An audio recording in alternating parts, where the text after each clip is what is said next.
Hello, I'm Mary Bruce from Churchman's Farm at Faversham in Kent, and I'm going to talk to you about keeping chickens.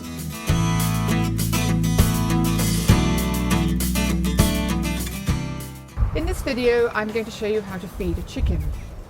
I can't emphasize enough how important it is to use a proprietary feed when you're feeding chickens, one with at least 16% protein. You can use either Layers mash, which is like that, or Layers pellets. They are both exactly the same feed. The pellets have gone through one more machine, so the mash is just literally put through one more machine to become pellets.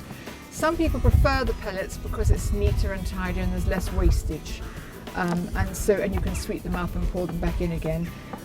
I feel that Layers mash is a much more natural thing for them to do. It will keep them busier for longer, so if you have an enclosed run like this, if you give them mash, it will keep them busier for longer, but you do have wastage because they will pick out the best bits that they like. So it is important, and you would use probably about 100 grams per bird. That's not to say that if they've eaten all the food, they can't have any more. Give them some more. You might have a couple of hybrid chickens that are perhaps slightly bigger, like the magpie. She would eat slightly more than, say, the white coral chicken there. So if they are eating it all, top up, give them a little more feed. They're not going to get fat. A hybrid chicken, an egg-laying chicken, is not a meat chicken.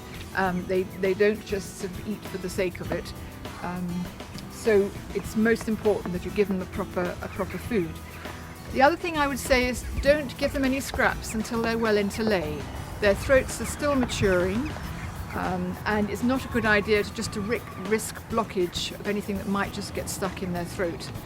By all means, give them greens and things when they have started to lay, but again, I would say hang them up. Don't just throw your cabbage leaves or anything on the ground in the run because it looks unsightly, it's an attraction for vermin, and they won't eat it, they'll just tread in it and make it look horrible. So perhaps get your bundle of cabbage leaves or Brussels sprout tops, tie them up with string and hang them, if possible, from the top of the run, about head height, so perhaps they have to stretch for them slightly, gives them a bit of exercise, anything like that to keep them occupied. And the other thing to bear in mind is do please make sure that you always give them enough water.